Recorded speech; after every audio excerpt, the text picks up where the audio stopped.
Hey everyone, welcome back your YouTube channel Dwarika Studies. कैसे हैं आप सब लोग। बोर्ड का एग्जाम मैथ्स का बहुत ही जल्दी आने वाला है, ठीक है। और आज मैं आपके लिए लेकर के आया हूं एक मैथ्स की chapter wise most important questions की वीडियो, जो क्वेश्चंस हमारे बोर्ड के एग्जाम के अंदर काफी बार रिपीट हुए हैं, है ना। सो वीडियो में लास्ट तक बने रहे, क्योंकि आपको 100 to 100% आपको यहां से क्वेश्चंस आपके एग्जाम के अंदर मिलने वाले हैं, ठीक है। इससे भी पहले 2 वीडियोस बन चुकी है जिनके अंदर हमने प्रीवियस ईयर रिपीटेड क्वेश्चंस को रखा था और इसके अंदर हम चैप्टर वाइज कर रहे हैं, ठीक है। देखो, हमने फर्स्ट क्वेश्चन जो रखा है वो है हमारा √3 is an irrational number. Basically इससे क्वेश्चन हमारा सेम आ सकता है, √5 इज एन इरेशनल नंबर। और यहां पर हमने क्वेश्चन रखा है √3 क्या एक रेशनल नंबर है। सिंपल हमें यहां पर इसे प्रूव करके दिखाना है कि √3 एक अपरिमेय संख्या है, सिद्ध कीजिए। सिंपली क्लियर हुआ। तो सबसे पहले हमने यहां पर करना क्या होता है कि जो हमने यहां पर इसे √3 को इरेशनल प्रूव करने के लिए 2 नंबर सिलेक्ट करेंगे, ए और बी। दोनों को हम को प्राइम नंबर मान लेंगे। माना let a and b are को प्राइम नंबर। अब देखो, सिंपली यार कुछ नहीं करना आपने, जो हमें √3 जो भी वैल्यू दी हुई होगी हमें उसे रखना है और उसे लेट कर लेना है हमें किसके बराबर, a बाय b के बराबर। क्लियर हुआ। अब यहां पर हमने यहां पर क्या करना होता है, देखो जिसके नीचे कुछ नहीं होता उसके नीचे 1 होता है। और देखो दोनों साइड यहां पर क्या हो रही है, क्रॉस मल्टीप्लाई हो रही है, यानी कि ये इससे क्रॉस मल्टीप्लाई हो जाएगा और ये इससे मल्टीप्लाई हो जाएगा। इसे इससे मल्टीप्लाई करेंगे, √3 b इक्वल टू a, ठीक है। अब इसके बाद जो आपका नेक्स्ट स्टेप होगा, सिंपली आपको क्या करना है, यहां पर इसके दोनों साइड में हमने क्या कर देना है, स्क्वायरिंग कर देनी है, दोनों तरफ वर्ग कर देना है। अब देखो वो कैसे करेंगे, दोनों तरफ squaring both side, squaring both side. अब सिंपली देखो √3 b का स्क्वायर इक्वल टू a का होल स्क्वायर। क्लियर हुआ। अब ये जो स्क्वायर है ये इन दोनों डिजिट्स के √3 और b दोनों के ऊपर है, तो सिंपली यहां पर स्क्वायर से √3 कट जाएगा और ये यहां पर क्या बचेगा, 3b square equal to a square बचेगा। क्लियर हुआ इतना। अब यहां पर देखो कि जो हमारा ये 3 है वो नीचे दूसरी साइड जाकर के क्या हो जाएगा, डिवाइड हो जाएगा। तो सिंपली आप क्या लिख सकते हैं कि भाई b square equal to a square divide by 3, ठीक है। यानी कि स्क्वायर से स्क्वायर कैंसिल करके हम यहां पर लिख सकते हैं कि जो 3 है वो हमारा a से क्या है, डिविजिबल है यहां पर। क्लियर हुआ। अब देखो हमें इसे क्या प्रूव करना है, √3 को इरेशनल नंबर प्रूव करना है ना। तो सिंपली आप सोचो कि हमने इसे को प्राइम नंबर माना था जो कि किसी से डिवाइड नहीं होगा, लेकिन आप देखो यहां पर ये a से डिवाइड हो गया। देन आपको अगेन क्या करना है यहां पर कि भाई अगेन आप यहां पर क्या करो कि इसको इस बार लेट कर लो आप कि जो a है यहां पर एक और पॉजिटिव इंटीजर मान लीजिए कि वो 3c के बराबर है इस बार। क्लियर हो गया। सेम आपने कुछ नहीं करना, आपको c मान लिया। अब मैं आपको सिंपल लैंग्वेज में समझाने के लिए आप सिंपली क्या करो, अगेन दोनों साइड क्या कर दो, स्क्वायरिंग कर दो। यहां पर हम अगेन दोनों साइड स्क्वायरिंग करेंगे, तो स्क्वायरिंग बोथ साइड लिखना जरूरी है, लिखना स्क्वायरिंग बोथ साइड। अब देखो सिंपली स्क्वायर दोनों तरफ करेंगे तो ये होगा हमारा a स्क्वायर और ये हो जाएगा हमारा 3c का होल स्क्वायर। क्लियर हुआ। तो देखो इसको करेंगे solve, a square equal to 9c square हो गया। और एक चीज यहां ध्यान से देखने वाली ये है कि जो a स्क्वायर है आपका, जो a स्क्वायर है, a स्क्वायर किसके बराबर है आपका, 3b स्क्वायर के बराबर है। तो क्या मैं इस a स्क्वायर की जगह 3b स्क्वायर लिख सकता हूं, ऑब्वियसली लिख सकता हूं। तो इसकी जगह 3b square equal to 9c square. Clear हुआ। देखो स्क्वायर से स्क्वायर कैंसिल मानते हैं, तो भाई हमारा 3 मल्टीप्लाई से डिवाइड में जाएगा, तो b इक्वल टू क्या होगा, 9c डिवाइड बाय 3, और ये से कट होगा तो क्या होगा हमारा b इक्वल टू 3c। अब देखो 3 जो है मल्टीप्लाई में, और मल्टीप्लाई वाला दूसरी साइड जाके क्या होता है, डिवाइड होता है। तो इसका मतलब b divide by equal to 3। तो इसका मतलब ये हुआ यहां पर कि भाई जो हमारा ये जो 3 था वो b से भी डिवाइड हो गया, ठीक है। इसका मतलब यहां पर जो ये 3 है हमारा, जो ये a और b हमने को प्राइम नंबर माने थे, इसका मतलब ये यहां पर कॉन्ट्राडिक्शन शो कर रहा है। सो आप यहां पर लिख सकते हैं कि भाई ये कॉन्ट्राडिक्शन शो कर रहा है। सो √3 is an irrational number. Clear हुआ। यहां तक बढ़ते हैं नेक्स्ट क्वेश्चन पर। आपको क्वेश्चन सारे जितने भी रखे जाएंगे वो गारंटेड आपको आपके एग्जाम के अंदर देखने के लिए मिलेंगे, ठीक है। बढ़ते हैं नेक्स्ट क्वेश्चन की तरफ। तो देखिए भाई हमारा नेक्स्ट क्वेश्चन क्या कहता है, हमने नेक्स्ट क्वेश्चन सेकंड चैप्टर से रखा है कि find the zeros of the polynomial. मतलब हमें यहां पर एक पॉलिनोमियल दिया हुआ होगा और उस पॉलिनोमियल के हमने क्या करना होता है, यहां पर 2 जीरोस 2 शून्य फाइंड करने होते हैं। यानी कि हमें यहां पर एक बहुपद दिया होता है और उस बहुपद के हमने क्या फाइंड करने होते हैं, यहां पर शून्य फाइंड करने होते हैं, ठीक है। आपने यहां पर शून्य फाइंड करना क्लास 9th में भी सीखे थे, और उनका जो तरीका होता था वो सिंपली क्या होता था, मिडिल टर्म स्प्लिट करते थे, है ना। तो भाई मिडिल टर्म स्प्लिट करके भी यहां पर हम करेंगे, और एक तरीका तरीका हमारा जो फोर्थ चैप्टर में हमें सिखाया गया है, जो कि क्या है हमारा क्वाड्रेटिक इक्वेशन का है। ठीक है, तो सिंपली हमें एक इक्वेशन दी हुई है और उसे चेक करना है, वेरीफाई करना है कि प्रोडक्ट ऑफ जीरोस और उसके हमें सम ऑफ जीरोस को चेक करके दिखाना है। तो देखो सिंपल इजी क्वेश्चन है, 3 मार्क्स का हमारे एग्जाम के अंदर बेसिकली बनता है। तो हमारा जो क्वेश्चन है वो क्या है, x square plus 7x plus 10। Clear हुआ? तो मिडिल ऐसे क्वेश्चंस के अंदर जब पॉलिनोमियल दिया होगा और हमें जीरोस फाइंड करने होंगे तो सिंपली आप लोग क्या करिएगा, उस टाइम पर हमें इसकी जो मिडिल टर्म दी होती है, मिडिल टर्म यानी कि जो बीच वाली टर्म होती है, उसे हमें स्प्लिट कर देना होता है। स्प्लिट यानी कि 2 पार्ट्स में तोड़ देना होता है।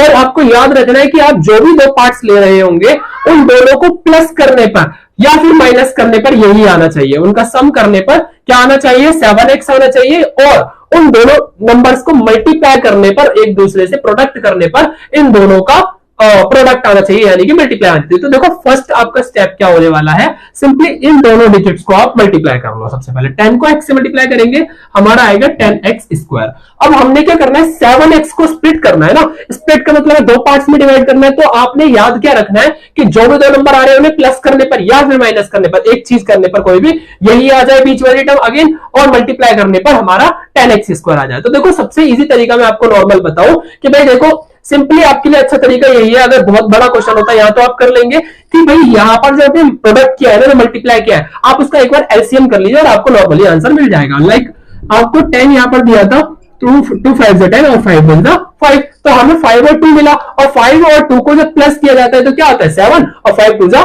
10 होता है। तो हमारा रूल भी फिट हो गया और आंसर भी आ गया। तो सिंपली हम फर्स्ट एंड लास्ट टर्म को तो एज इट इज लिख देंगे यहाँ पर, x square plus 5x plus 2x plus 10। Clear हो गया? अब देखो सिंपली आपको क्या करना होता है, फर्स्ट एंड जो लास्ट के 2 पेयर बना लिए आपने, और पेयर बनाने के बाद अब सिंपल इनमें से कॉमन निकाल लीजिए। काफी बच्चे अलग तरीके से करते हैं, पहले 5 और 2 को बाहर रख लेंगे, मतलब x square plus x plus a plus b x plus a b वाला फॉर्मूला लगा देते हैं। ठीक है, तो देखो सिंपली यहाँ पर इन दोनों में से कॉमन क्या आ रहा है, x कॉमन आ रहा है, तो x कॉमन ले लिया क्योंकि 2x यहां पर है और 1x यहां पर है। अंदर 2x में से 1x अंदर बचा और 5 अंदर बचा। क्लियर हो गया? अब इन दोनों में से कॉमन का मतलब है क्या, इन दोनों में से ऐसा कोई नंबर है जो कि एक ही टेबल में आ रहा हो या फिर सेम हो। तो देखो 2 के टेबल में 2 भी आता है और 10 भी आता है। तो सिंपल इससे हमने क्या कॉमन निकाल सकते हैं, 2 कॉमन निकाल सकते हैं। 2 कैसा है, प्लस का है, तो हम इसे प्लस का 2 कॉमन निकालेंगे, अंदर बचेगा x बचेगा, और 2 के टेबल में 10 कब आता है, प्लस 5 पर आता है। आपको ध्यान रखना है हमेशा ये वाला ब्रैकेट और ये ब्रैकेट हमारे दोनों कैसे होने चाहिए, बिल्कुल सेम होने चाहिए, तभी आपका आंसर करेक्ट होगा। और आपने क्या करना है, इन दोनों में से एक कॉमन लेके यहां लिख देना है x प्लस 5, और जो बाहर बचे हुए हैं उन्हें यहां पर लिख देना है x प्लस 2 लिख देना है। क्लियर हुआ? और देखो सिंपली क्या फाइंड करना है, हमें यहाँ पर 0 फाइंड करना है, यानी कि उनके जीरोस फाइंड करने, शून्य ज्ञात करने। और जब भी हमने क्लास 9th में सीखा था कि जब भी हमसे शून्य फाइंड करने के लिए कहा जाता है, तब सिंपली आपने क्या करना होता है, जो भी एक इक्वेशन दी होगी, एक समीकरण दिया होगा, उसके आपको इक्वल टू में एक 0 ऐड कर देना है। तो देखो simply x plus 2 equal to 0, ये प्लस 2 आपको तो निकालना है, x की वेरिएबल निकालना है, तो इसको प्लस को दूसरी साइड लेके माइनस हो जाएगा, यानी कि माइनस का 2 हो गया। सेम यहाँ पर x प्लस 5 इक्वल टू 0, तो 5 प्लस से इस साइड जाके माइनस, तो x इक्वल टू माइनस 5 आ जाएगा। तो हमारे 2 0 आ गए, जिनका नाम हमने यहाँ पर क्या दे दिया, अल्फा और बीटा दे दिया। समझ आया? ये हमने यहाँ पर क्या मान लिए, 2 जीरोस मान लिए, अल्फा और बीटा मान लिए, और जो भी 2 0 निकल करके आए, अब आपका अगला काम है कि आप उन्हें चेक करके दिखाओ, उन्हें वेरीफाई करके दिखाओ। तो आपको यहां पर ही नहीं छोड़ देना है, आगे पूरा करना है। और वेरीफाई का मतलब क्या होता है हमारा, कि चेक करके दिखाना है सिंपली। तो देखो 2 तरीके हमें यहां पर पता है। जो एक तरीका होता है वो क्या होता है, सम ऑफ जीरोस, यानी कि आपको क्या करना है, यहां पर एक बार सम ऑफ जीरोस कर देना है। क्लियर हुआ? और एक बार आपने क्या कर देना है, प्रोडक्ट ऑफ जीरोस कर देना है। ठीक है, प्रोडक्ट ऑफ जीरोस। अब देखो सम ऑफ जीरोस क्या होता है, सम क्या करना है, किसका करना है, सम जीरोस का करना है, और जीरो क्या है, आपके अल्फा और बीटा होने वाले हैं। ठीक है, तो सिंपली अल्फा प्लस बीटा सम कर रहे हो, योग कर रहे हो, बराबर में हमेशा होते हैं आपके माइनस बी अपॉन ए के। सेम प्रोडक्ट करना है, प्रोडक्ट ऑफ जीरोस का मतलब हमारा क्या होता है, मतलब मल्टीप्लाई करना, उनका गुणनफल करना। तो कर दो मल्टीप्लाई जीरोस का, alpha multiply beta equal to c upon a होते हैं। समझ आया यहां तक? अब सिंपली जो वैल्यू पता है वो पुट करते जाओ, है ना। तो अल्फा कितना है, माइनस का 2 प्लस बीटा माइनस का 5 है, इक्वल टू माइनस बी। अब बी और ए और सी क्या होता है, तो जो हमें इक्वेशन दी थी, जो समीकरण दिया था, उसमें जो कोफिशिएंट ऑफ एक्स स्क्वायर होता है, एक्स स्क्वायर से पहले वाली जो डिजिट होती है वो हमारी ए, और बीच में एक्स कोफिशिएंट ऑफ एक्स जो होता है वो बी, और लास्ट जो कांस्टेंट वैल्यू दी होती है उसे हम सी कहते हैं। तो सिंपली इससे पहले कुछ नहीं तो 1, इससे पहले बी ये 7 हो गया और सी हमारा 10 हो गया। तो क्लियर, बी कितना है हमारा 7 है प्लस का, तो यहां पर माइनस ये दिया हुआ है, माइनस का 7 डिवाइड बाय ए कितना है 1।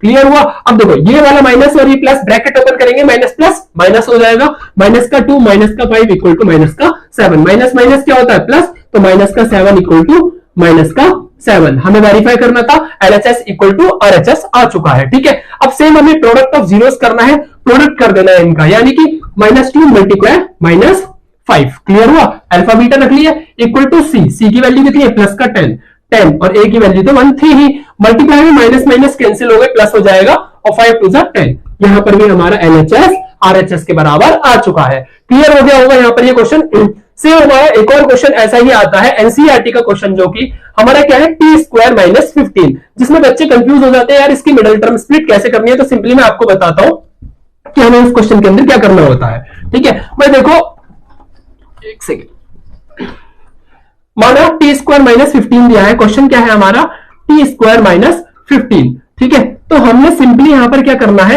आपको यहां पर क्या करना होता है, इस टाइम पर आपको इसकी मिडिल, आपको तो ये बताया गया है कि जीरोस फाइंड करो और चेक करके दिखाओ।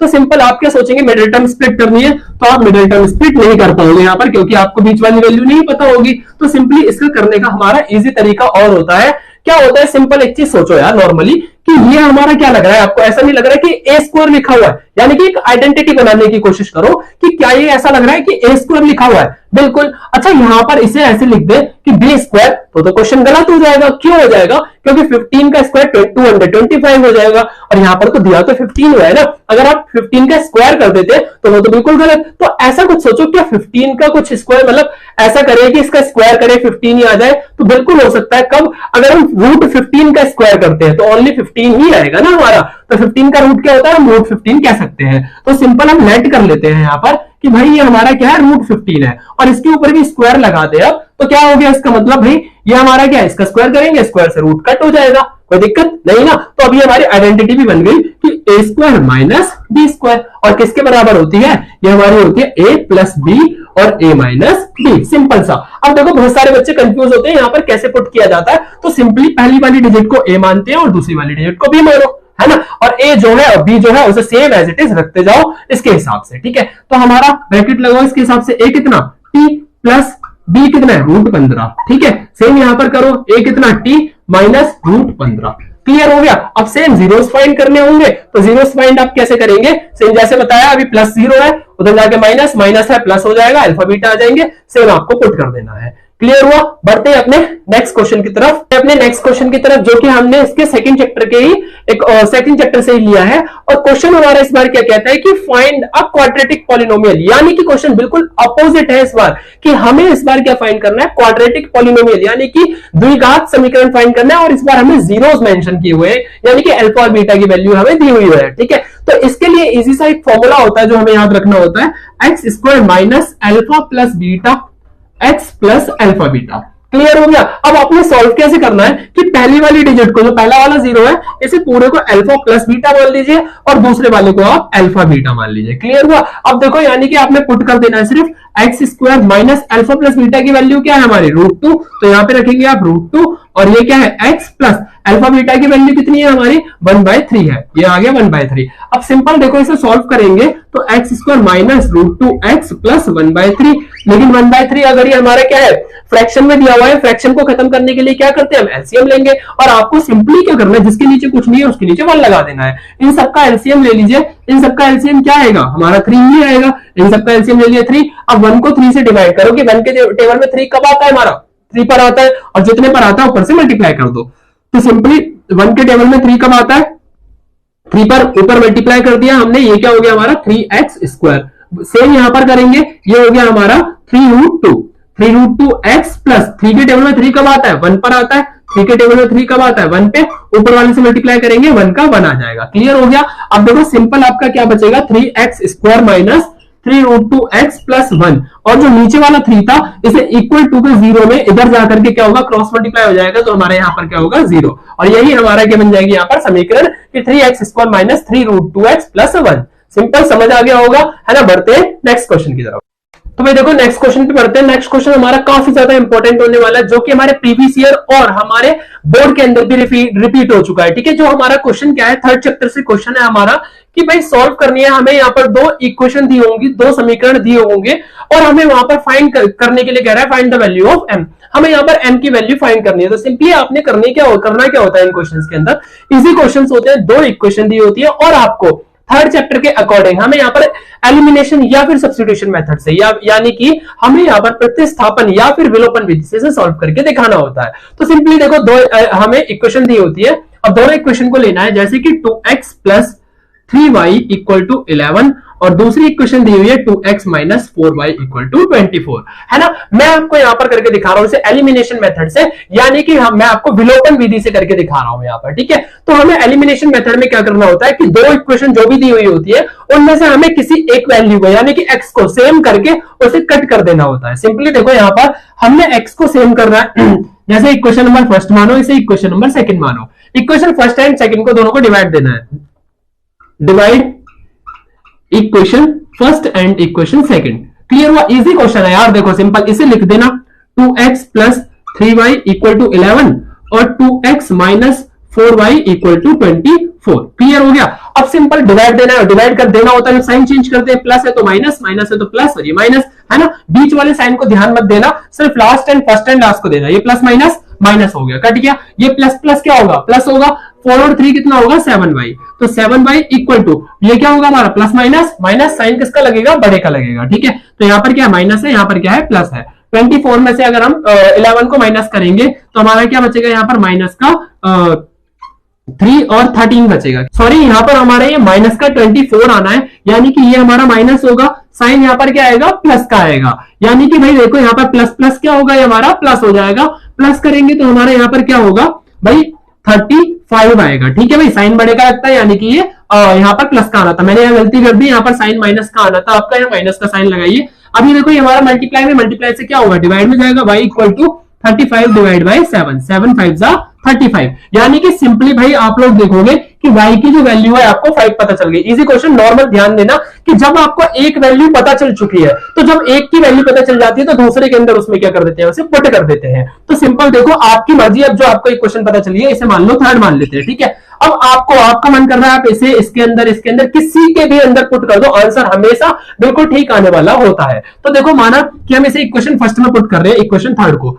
Equation third put in equation first. ठीक है भाई, देखो इक्वेशन फर्स्ट क्या है हमारी, 2x plus 3y equal to 11। Clear हुआ, जिसमें y की वैल्यू आप लोगों को कितनी पता चल गई है, 5 पता चल गई है। ठीक है, तो सिंपल क्या इस y की जगह पर 5 लिख सकते हैं, बिल्कुल। तो 2x plus 3 5 equal to 11, 2x plus 15 equal to 11। ये 15 प्लस से साइड जाके माइनस में, क्यों, क्योंकि हमें क्या फाइंड करना है, x फाइंड करना है, और x फाइंड करने के लिए हम इस कांस्टेंट को दूसरी साइड ले जाकर कांस्टेंट के पास लेके जाएंगे, माइनस में हो जाएगा।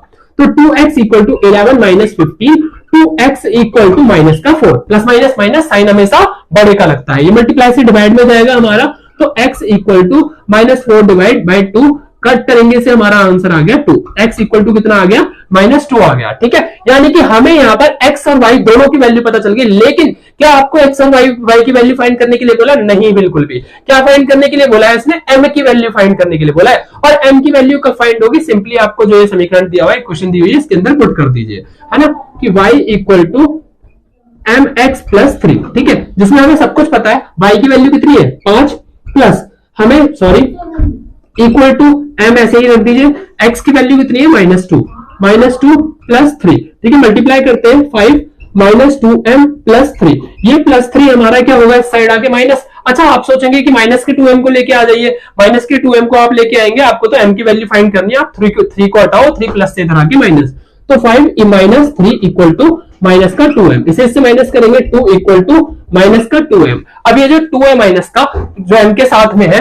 इसको मल्टीप्लाई से डिवाइड में लेके जाएंगे, है ना, तो हमारा ये कट हो जाएगा, 2 divide by -2 equal to m, cut करेंगे 1 आ गया, यानी कि m की वैल्यू कितनी आ जाएगी हमारी यहाँ पर -1 आ जाएंगी। ये क्वेश्चन हमारा काफी ज्यादा इंपॉर्टेंट था और हमारे एग्जाम्स के अंदर पहले भी रिपीट हुआ है। सो आप इस क्वेश्चन को ध्यान अच्छे से दीजिएगा। बढ़ते हैं नेक्स्ट। देखो नेक्स्ट क्वेश्चन हमारा होने वाला है काफी ज्यादा इंपॉर्टेंट, जो कि ये क्वेश्चन भी हमारा काफी बार हमारे एग्जाम के अंदर रिपीट हुआ है।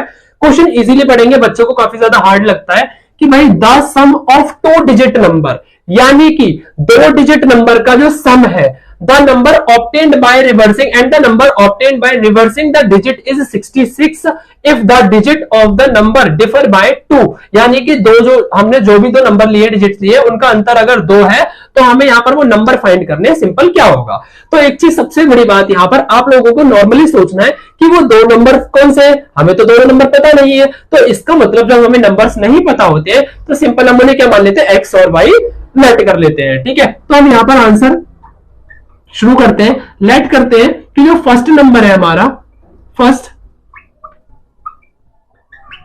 नंबर हमने x मान लिया। सेम ऐसे ही हम क्या करेंगे, सेकंड नंबर अपना क्या मान लेंगे, y मान लेंगे। इतना तो समझ आया। इन्होंने कहा इन दोनों का जो अंतर है ना, अंतर का डिफरेंस जो है माइनस कर देंगे जब भी डिफर आएगा। इन दोनों का जो अंतर है x माइनस वाई, वो कितना है, 2 है। तो हमारी इक्वेशन तो पहली पता चल गई। इक्वेशन हमारी पहली क्या बन गई, एक ये बन गई x माइनस वाई बराबर 2 है।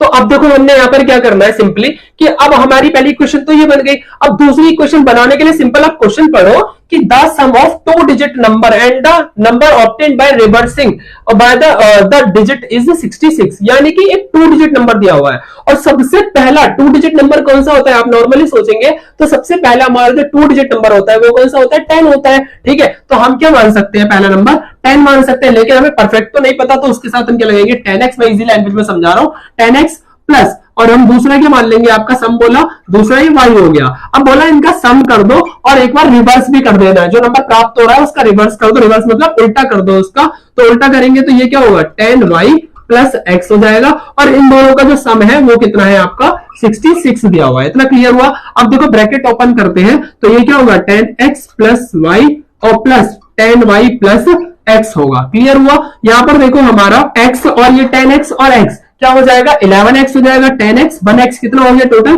11x हो गया। सेम यहाँ पर 10y 1y कितना हो गया हमारा, 11y इक्वल टू कितना हो गया हमारा, 66 हो गया। अब ध्यान से देखोगे 11 दोनों के अंदर आ रहा है तो क्या होगा, कॉमन आ जाएगा। तो 11 कॉमन निकाला तो x plus y equal to 66 होगा। 11 मल्टीप्लाई से डिवाइड में जाएगा तो x plus y equal to 11 से कट करेंगे 6 आ गया। यानी कि हमारी जो दूसरी इक्वेशन बन गई वो क्या बनी, x प्लस वाई बराबर 6। अगेन देखो ध्यान से, हमने बोला 2 डिजिट नंबर बोला तो 2 डिजिट नंबर हमने 10x मान लिया, प्लस में हमने दूसरे नंबर को, दूसरे वेरिएबल को रख लिया, उसका रिवर्स करा, 10y plus x equal to दोनों नंबर का समझौता 66 था।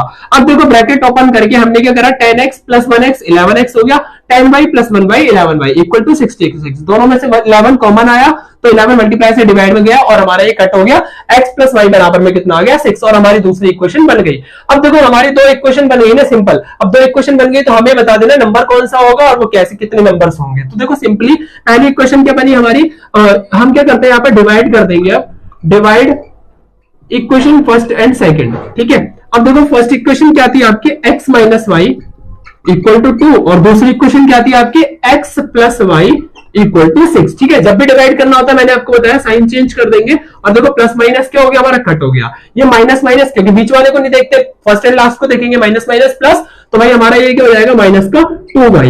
ये क्या होगा, माइनस प्लस माइनस होगा, 6 में से 2 जाएंगे, 4 बचेगा, साइन बढ़ेगा, यानी कि माइनस का 4। ये मल्टीप्लाई से डिवाइड में जाएगा, y equal to minus 4 divide by minus 2, minus से माइनस कटा 2 2 जा 4, यानी कि हमारी जो y की वैल्यू है वो कितनी आ गई, 2 आ चुकी है। सेम अब जब y की वैल्यू पता चल गई तो इन दोनों इक्वेशन में से किसी में पुट करके x की वैल्यू निकाल लो। तो हमारी पहली इक्वेशन में पुट करते हैं, जैसे x minus y equal to 2 था, y की वैल्यू 2 पता चल गई तो x माइनस 2 इक्वल टू 2, ये माइनस से उस साइड जाके प्लस हो जाएगा तो x इक्वल टू 4 आ गया। समझ आ गया, x और y की दोनों की वैल्यू आ गई। अगर वो बोलता है कि आप परफेक्ट नंबर्स बताओ कि वो कितने होंगे, तो सिंपली आप देखो, आपने पहला x और y पता चल गया है ना। आपने नंबर क्या करा था, आपने क्या माने थे, 10x प्लस वाई माना था, जिसमें 10x की वैल्यू कितनी आ गई आपकी 4 प्लस y कितना है आपके पास में 2 है। ठीक है, ये कितना हो गया 40 प्लस 2 यानी कि 42। आपका पहला नंबर कितना आ गया यहाँ पर 42 मान लेंगे। दूसरा सेम ऐसे ही निकालेंगे आप, 10x 10y प्लस x, तो 10 y की वैल्यू 2 प्लस हमारे यहाँ पर हो जाएगा 4 20 प्लस 4 यानी कि 24, यानी कि पहला और दूसरा नंबर हमारा दोनों फाइंड यहां पर हो चुका है। इस क्वेश्चन पे ज्यादा अच्छे से ध्यान देना क्योंकि ये क्वेश्चन हमारे एग्जाम के अंदर काफी बार रिपीट हुआ है। ठीक है, बढ़ते हैं नेक्स्ट क्वेश्चन। तो भाई देखो हमारा नेक्स्ट क्वेश्चन क्या है, find two consecutive positive integers sum whose square is 365, यानी कि हमें यहां पर दो कॉन्सिक्यूटिव नंबर्स लेने हैं और जिनका स्क्वायर जो है कितना होगा 365 होगा। तो सिंपली सबसे पहले हमने यहां पर यह सोचना है कि कॉन्सिक्यूटिव नंबर क्या होता है। तो कॉन्सिक्यूटिव नंबर्स का मतलब होता है क्रमागत संख्याएं, जो नंबर्स लगातार आते हैं। जैसे कि मैं आपको एग्जांपल से समझाता हूं, अगर 1 में 1 प्लस करते हैं तो कितना आएगा 2, अगर 2 में 1 प्लस करते हैं कितना आएगा 3, यानी कि इसका मतलब ये हमारे क्या हो जाएंगे, क्रमागत संख्या हो जाएंगे, क्रमागत यानी कि कॉन्सिक्यूटिव नंबर्स हो जाएंगे। तो सिंपल हमने क्या करना है, यहां पर लेट करना है कि जो हमारा फर्स्ट नंबर होगा कॉन्सिक्यूटिव है ना, वो हमने यहां पर लेट कर लिया x, और जो दूसरा कॉन्सिक्यूटिव पॉजिटिव इंटीजर होगा वो कौन सा होने वाला होगा आपका x प्लस 1, क्योंकि यहां पर क्या बोला लगातार क्रमागत संख्या है। क्रमागत कौन सी होती है जो लगातार आती है। तो सेकंड नंबर हमारा क्या हो जाएगा, second consecutive number x plus 1 हो जाएगा। ठीक है, इन्होंने कहा इनका सम कर देना है और उसका स्क्वायर कर देना है, तो सिंपल इनका सम कर देते हैं। ठीक है, और इसका स्क्वायर कर देते हैं, और जो स्क्वायर होगा इनका कितना है वो 365 है। देखो ये x square as it is आ गया, प्लस ये क्या है a प्लस बी का स्क्वायर, और a प्लस बी का स्क्वायर क्या होता है हमारा a प्लस बी का होल स्क्वायर क्या होता है आपका a square plus 2ab plus b square के बराबर होता है। यानी कि पहली डिजिट हमारी a और ये b हो जाएगी, तो पुट करते हैं a स्क्वायर एक्स का स्क्वायर प्लस 2a कितना x और b कितना है 1, ठीक है, प्लस b का स्क्वायर इक्वल टू 365। क्लियर हुआ।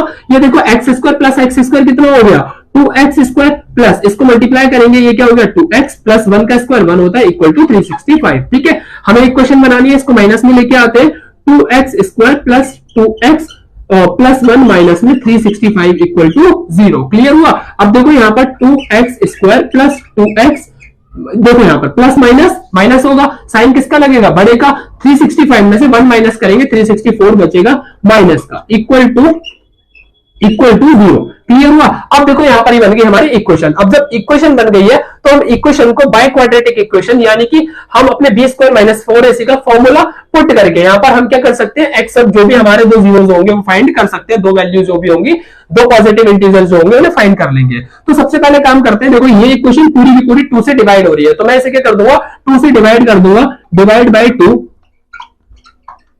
अब देखो सिंपल ये क्या बचेगा आपका एक्स स्क्वायर, ये बचेगा ओनली एक्स आपका, ये बचेगा 182 बचेगा। क्लियर हो गया। देखो 2 1 2 कैरी 1 दे दिए, 2 8 16 और 2 2 4। क्लियर हुआ। ये हमारी क्या बन चुकी है, एक इक्वेशन बन चुकी। अब इस इक्वेशन को हमने सिंपली क्या करना होता है, सॉल्व करना है। ठीक है, अब देखो यहां पर x square plus x minus 182 equal to 0। अब जो हमारा क्वाड्रेटिक इक्वेशन के अंदर द्विघात समीकरण में एक फॉर्मूला होता है, root b equal to b square minus 4ac। Clear हुआ, जिसमें b हमारा क्या होता है, x से पहले जो आता है एक्स स्क्वायर ये होता है और c ये रहा। ठीक है, तो b कितना हमारा 1 का स्क्वायर माइनस 4, a कितना 1 और c कितना है माइनस का 182। यहां पर सबसे ज्यादा इंपॉर्टेंट ध्यान देने वाली बात, अगर आपने यहां पर माइनस नहीं लगाया तो आपका आंसर गलत हो जाएगा। ठीक है, तो 1 का स्क्वायर क्या होता है 1 माइनस माइनस हमारा हो गया प्लस। ठीक है, मल्टीप्लाई करते हैं, 4 2 8, 4 8 32, 3 कैरी 4 1 4 और 3 7। ठीक है, इन दोनों को प्लस करेंगे ये हो जाएगा 729।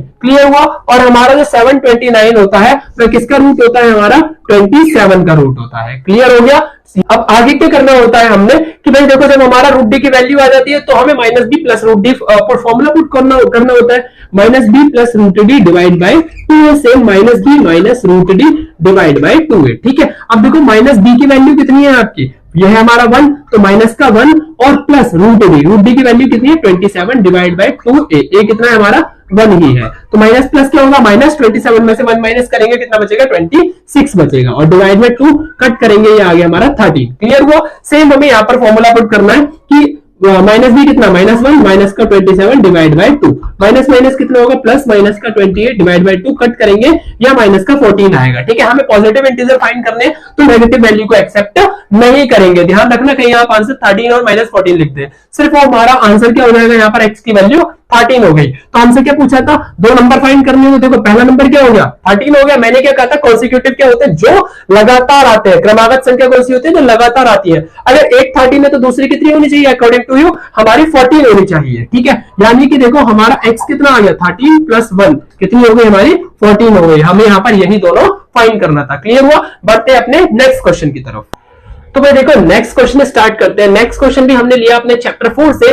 सिंपली क्वेश्चन मैंने आपको बताया हुआ है, सबसे पहले आपको इजीली क्वेश्चन पढ़ना होगा, क्वेश्चन रीड करना है और क्वेश्चन कहता है find the nature of the root. कुछ नहीं करना, सिर्फ और सिर्फ आपने क्या करना है इस क्वेश्चन के अंदर, आपको यहां पर रूट डी यानी कि क्वाड्रेटिक इक्वेशन का यूज करते हुए सिर्फ और सिर्फ ये बताना है कि ये जो क्वाड्रेटिक इक्वेशन दी हुई है इसका नेचर कैसा है। और हमने नेचर, अगर नेचर हमने 3 पढ़े थे, रूट डी की वैल्यू 0 के इक्वल होनी चाहिए, या तो 0 से बड़ी या फिर 0 से छोटी होती है, तो जैसे आगे सॉल्व नहीं कर सकते, उसके कोई भी रियल रूट्स नहीं होते हैं। तो क्लियर देखो जो इक्वेशन दी हुई है ये हमारी क्या है, 3x² माइनस 4√3x और +4 इक्वल टू 0। सिंपल हमने फॉर्मूला पुट करना होता है कि root d equal to b² minus 4ac। Clear हुआ, जिसमें आपको मैंने पहले ही बता दिया b² वगैरह। b क्या होता है हमारा x से पहले जो आता है, यानी कि माइनस का क्या दिया हुआ है 4√3 का होल स्क्वायर और माइनस 4a कितना है आपका, x² से पहले कितना आ रहा है 3 और c कितना है हमारा 4 है। क्लियर हो गया यहां तक।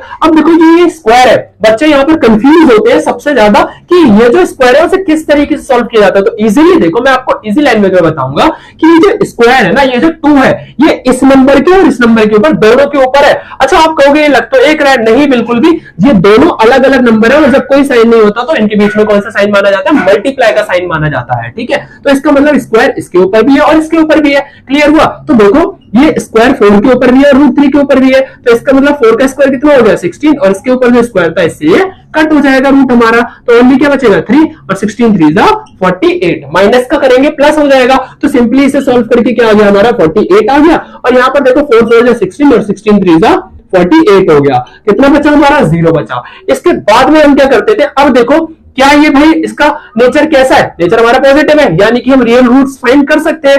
और रूट्स फाइंड करने का तरीका आपको अच्छे से पता है कि इसके बाद में हम क्या करते थे, -b और +b यानी कि sorry -b plus minus √d by 2a formula लगा देते थे और इसके दोनों रियल रूट्स जो होते थे उनको हम यहाँ पर फाइंड कर लेते थे। ठीक है, इजी है क्वेश्चन। आप नॉर्मली सबसे ज्यादा आपको ध्यान देना है, क्वेश्चन को पूरा पढ़ना है और ये पता लगाना है क्वेश्चन आपसे पूछ क्या रहा है। ठीक है, तो सिंपल हमने यहाँ पर इसकी नेचर बता दिया कि रूट्स फाइंड हो सकते हैं। तो आगे जो हमारा फॉर्मूला होता था identity -b plus minus √d divide by 2a। ये प्लस माइनस 2 बार का मतलब है, एक बार प्लस है एक बार माइनस है। ठीक है, तो सिंपल देखो -b कितना है 4√3 है, तो 4√3 और भाई माइनस यहां भी है माइनस यहां भी है, तो माइनस माइनस क्या हो गया हमारा प्लस हो गया, तो मिटा दो, ये लो खत्म है ना, क्या बचा माइनस माइनस प्लस।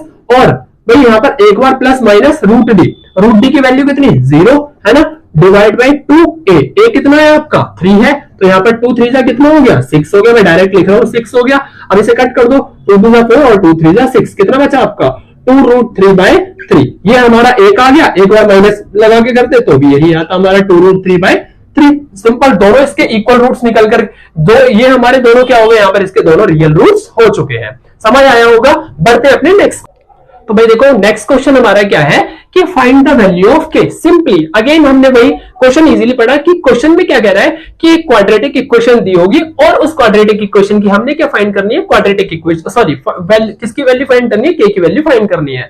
अब देखो क्वाड्रेटिक इक्वेशन एक पूरी तरीके से कैसे लिखी जाती है कि ax² plus bx plus c। बिल्कुल सही तरीका तो ये होता है। क्या आपको लग रहा है ये इस तरीके से लिखी हुई है, बिल्कुल भी नहीं। तो सिंपल देखो ये जो kx है इस ब्रैकेट के साथ में क्या है, मल्टीप्लाई है। तो सबसे पहला काम हमारा यहाँ पर क्या होगा कि हम यहाँ पर क्या करेंगे, ब्रैकेट को ऑफ करेंगे। तो सिंपली देखो क्या है हमारा kx और x minus 2 plus 6 equal to 0। ये जो kx है इससे भी मल्टीप्लाई हो रहा है, इससे भी kx को x से मल्टीप्लाई करेंगे तो ये क्या होगा हमारा kx² minus 2kx plus 6 equal to 0। ये हमने इसको क्या बना लिया, बिल्कुल ठीक तरीके से क्वाड्रेटिक इक्वेशन को बना दिया।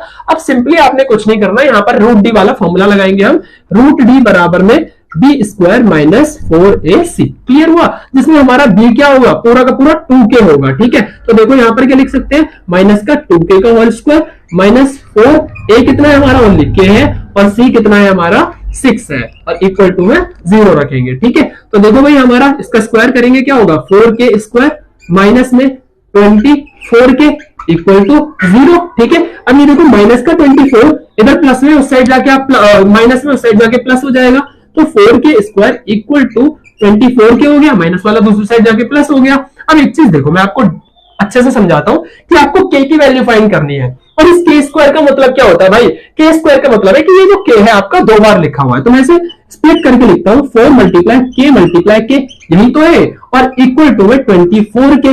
ठीक है, अच्छा देखो के की वैल्यू तो फाइंड करनी है ना, तो ये दो 4 के यहाँ पर क्या कर रहे हैं, हटाओ ना यहां से, और हटेंगे अगर मल्टीप्लाई वाला इक्वल टू के दूसरी साइड जाके क्या होता है, डिवाइड हो जाता है। तो सिंपली के इक्वल टू 24 के डिवाइड में 4 के। क्लियर हो गया? अच्छा के से तो के कट गया ना, और 4 1 4, 4 6 24, यानी कि सीधा सा देखे तो के की वैल्यू हमारी कितनी आ गई, 6 आ गई, जो कि हमें यहाँ पर यही फाइंड करना था। इजी क्वेश्चन था, और ये क्वेश्चन हमारा काफी बार एग्जाम के अंदर रिपीट हुआ है। ठीक है, बढ़ते हैं नेक्स्ट क्वेश्चन की तरफ।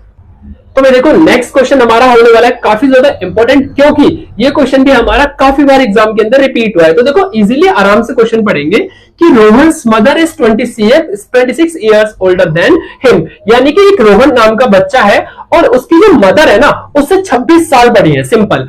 और आगे कह रहा है the product of their ages 3 years from now will be 360, और we would like to find Rohan's present age. यहां पर इस क्वेश्चन के अंदर साफ साफ कहा कि हमने क्या फाइंड करना है, रोहन की प्रेजेंटेज फाइंड करनी है। सिंपल एक चीज सोचेंगे आराम से कि भाई एक चीज बताओ, रोहन की एज क्या होगी, सबसे पहली चीज यहां पर। और मैथ्स के अंदर जब हमें कुछ नहीं पता होता तो क्या लेट करते हैं, एक्स वाई जेड कुछ भी अल्फाबेट लेट कर लेते हैं उसे। तो देखो सिंपली हम क्या मानेंगे, जब हमें रोहन की एज नहीं पता है तो सिंपल हम लोग लेट करेंगे कि रोहन की एज कितनी है, उसकी एक्स ईयर्स है। ठीक है, तो देखो क्वेश्चन स्टार्ट करते हैं। अकॉर्डिंग टू क्वेश्चन लेट करते हैं हम कि Rohan's age is x years. Clear हुआ? यानी कि भाई रोहन की एज कितनी मान ली, एक्स ईयर्स मान ली। उन्होंने साफ कहा कि उसकी मदर की जो एज है ना, जो मम्मी की उम्र है उसकी, वो 26 साल उससे ज्यादा है। तो सिंपल क्या होगा, Rohan's mother age equal to x plus 26, मतलब माना भाई जितनी एज किसकी होगी, रोहन की होगी, उससे 26 साल ज्यादा है। ठीक है, समझ आ गया? आगे the product of their ages 3 years from now, यानी कि उन दोनों की उम्र का जो गुणनफल होगा अब से 3 साल बाद। फॉर एग्जाम्पल आप लोग लेट करना, मैं आपसे कहता हूं आपकी उम्र अगर अभी 15 है, सोचना अभी अगर आपकी उम्र भाई 16 है आपकी एज, मैं कहता हूं बताइए आपकी उम्र 3 साल बाद कितनी होगी। ऑब्वियसली आपका आंसर क्या होने वाला होगा, मैं कहता हूं अभी बताओ आपकी एज अब से 3 साल बाद कितनी होगी, तो आप कहेंगे 18 होगी या फिर 19 होगी सिंपली। और भाई अब मैं कहता हूं कि आप ये बताओ कि बिफोर आपकी इससे पहले एज कितनी थी 3 साल पहले, तो सिंपली आप कहेंगे माइनस करके बताएंगे। तो नॉर्मल यार मैथ्स भी तो वही चीज है कि सिंपली आपको क्या करना है कि अब से 3 साल बाद, तो 3 साल बाद मतलब 3 साल इसकी भी बढ़ेगी, है ना, रोहन की एज बढ़ रही है तो क्या मम्मी की एज भी बढ़ेगी ना भाई, सीधी सी बात है, बिल्कुल। तो 3 साल इनकी भी बढ़ेगी। समझ आया? क्वेश्चन में क्या कहा, दोनों की एज का प्रोडक्ट कितना है, 360 है। तो भाई देखो इसको टोटल करेंगे कितना हो जाएगा हमारा, ये हो जाएगा x प्लस 29। अब इसका और इसका, इन दोनों का जो प्रोडक्ट है, गुणनफल है, वो कितना दिया हुआ है, 360 दिया हुआ है। इजीली समझ आएगा आपको। लिखो यहां पर x प्लस 3 और प्रोडक्ट कर दो x प्लस 29, दोनों कितना दिया हुआ है, 360 दिया हुआ है ना। अब देखो इसको सॉल्व कैसे करेंगे, ये और ये दोनों ब्रैकेट, और ब्रैकेट के बीच में जब कोई साइन नहीं होता तो मल्टीप्लाई, तो सिंपल यार मल्टीप्लाई कर दो ना। तो देखो यहां पर एक तरीके से x प्लस ए और x प्लस बी का आइडेंटिटी भी लगा सकते हैं आप लोग, और सिंपली मल्टीप्लाई भी कर सकते हैं। देखो तो भाई देखो इस x को अगर इस x से मल्टीप्लाई किया जाएगा तो x को x से मल्टीप्लाई करेंगे कितना हो गया, x स्क्वायर। x को अगर 29 से मल्टीप्लाई करेंगे तो 29x। सेम ऐसे इस 3 को भी इससे मल्टीप्लाई करो, इससे भी 3 को x से मल्टीप्लाई करेंगे 3x होगा, और प्लस 3 को इससे मल्टीप्लाई करेंगे 29 3 87 इक्वल टू 360। समझ आया? अच्छा देखो ये भी x वाली वैल्यू है, ये भी चर है और ये भी चर है, तो दोनों को क्या कर सकते हैं, प्लस कर सकते हैं ना, सिंपल। तो ये क्या होगा हमारा x square plus 32x plus 87 equal to 360 degree. Clear हुआ यहां तक? अच्छा देखो इक्वेशन बनने जा रही है आपकी कि ये वाला और ये वाला नंबर दोनों हमारी कांस्टेंट वैल्यू, अचर वैल्यू है, अचर मान है। तो देखो सिंपल आपको इक्वेशन बनानी थी, प्लस से इधर आके क्या होगा माइनस, तो simple x square plus 32x और प्लस माइनस, देखो इससे पहले कर लेते हैं, प्लस 87 माइनस का 360 इक्वल टू में कुछ नहीं तो 0 बचेगा। ठीक है भाई? अब देखो सिंपली इसको यहां पर लिखते हैं एक्स स्क्वायर प्लस 32x।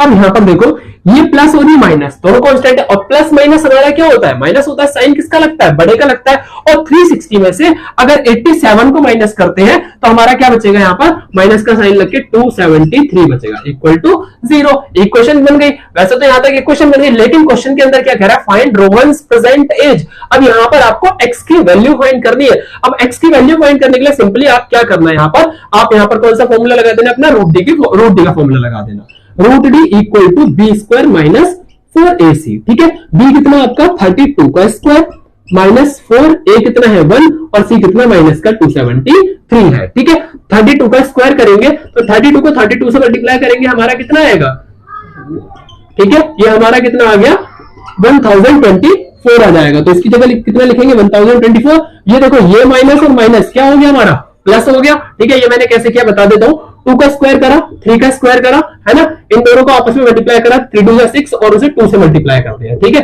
6 2 12 बीच में लिख दिया और प्लस कर दिया सबको। ठीक है भाई, हमारा इस तरीके से हुआ। आगे देखो, इसको इससे मल्टीप्लाई करेंगे, 4 3 12, 12 का 2 कैरी 1 और 4 7 28 29, 2 कैरी, 4 2 8 और 9 10। ठीक है, ये क्या हो गया, हमारा प्लस हो गया। अब इनको प्लस कर देते हैं, ये कितना हो गया 6 और ये 11 कैरी 1 1 हो गया यहाँ पर आपका, और 1 और 1 कितना हो गया 2।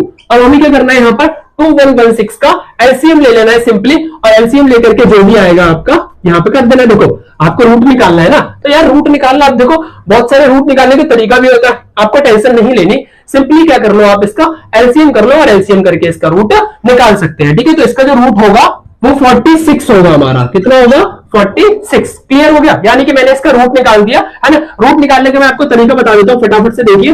2116 पेयर बना लेंगे लास्ट से, है ना, आपको देखना है किसका पेयर होता है। तो 4 4 से कितना हो गया 16, माइनस करेंगे 5 बचेगा। ठीक है, इस पेयर को पूरे को नीचे उतारेंगे, 16 आ गया, इन दोनों को प्लस करो, यहाँ पर लिख लो 8। ठीक है, अब आपको ऐसा कोई स्क्वायर देखना है जिसमें ये आता हो, तो लास्ट में 6 आ रहा है, 6 6 36 कितना हो गया 36, 48 और 48 49 50 51 516 आ गया। कब आया, जब 6 से मल्टीप्लाई करा। तो यहाँ लिख दीजिए, इसका हमने रूट निकाल दिया। अब सिंपली देखो, जब रूट निकल के आ गया तो हम क्या करते थे, यहाँ पर माइनस बी और प्लस रूट डी का फॉर्मूला लगाते थे अपना, यानी कि minus b plus minus root d divide by 2a। ठीक है, तो हमारा आगे क्या होता था, minus b plus minus root d divide by 2a। तो माइनस बी कितना है हमारा, माइनस बी कितना है हमारा 32 है, तो माइनस का 32 और प्लस का रूट डी कितना है 46। ठीक है, डिवाइड बाय 2a। a कितना है हमारा a1 ही है। ठीक है, तो भाई देखो सिंपल माइनस प्लस माइनस होगा, साइन बड़े का लगेगा, 6 में से 2 जाएंगे तो 4 और 4 में से ये गया, ये बचा हमारा 2 7 40 होगा, यानी कि x की वैल्यू कितनी आ गई 7। आप लोग सोचेंगे अभी माइनस वाला भी करना है, तो माइनस वाला करेंगे तो हमारा आंसर क्या आएगा, माइनस का आएगा, और माइनस कभी भी यहाँ पर नेगेटिव वैल्यू एक्सेप्ट नहीं होती है। ठीक है, तो सिंपल x की वैल्यू कितनी हो गई 7 हो गई। तो इसका मतलब ये हुआ कि रोहन की एज कितनी थी, रोहन की एज आपकी प्रेजेंट एज कितनी थी 7 थी, 3 साल बाद 10 हो गई होगी, और मदर की एज कितनी होगी भाई, इसका मतलब 3 प्लस करेंगे इसमें 29 होगी। ठीक है, अगर 3 साल बाद कर दोगे आप तो 32 हो जाएगी। क्लियर हुआ होगा क्वेश्चन इजीली। अगर आपको क्वेश्चन यहाँ पर समझ नहीं आता, अगेन बैक जाइए और आराम से सीखिए, क्योंकि ये क्वेश्चन हमारा काफी बार रिपीट हुआ है। ठीक है, और जल्दी से यार मेहनत चल रही है, वीडियो को लाइक कर दीजिए, शेयर कर दीजिए एंड सब्सक्राइब कर दीजिए। ठीक है, हम यहाँ पर इस चैप्टर तक ही वीडियो को खत्म करते हैं। नेक्स्ट वीडियो जल्दी ही आएगी, जो हमारे चैप्टर 5 से आगे के मोस्ट इंपोर्टेंट क्वेश्चंस जो होंगे उनको इसमें रखा जाएगा। ठीक है, जल्दी से लाइक शेयर एंड सब्सक्राइब कर दो। Thank you.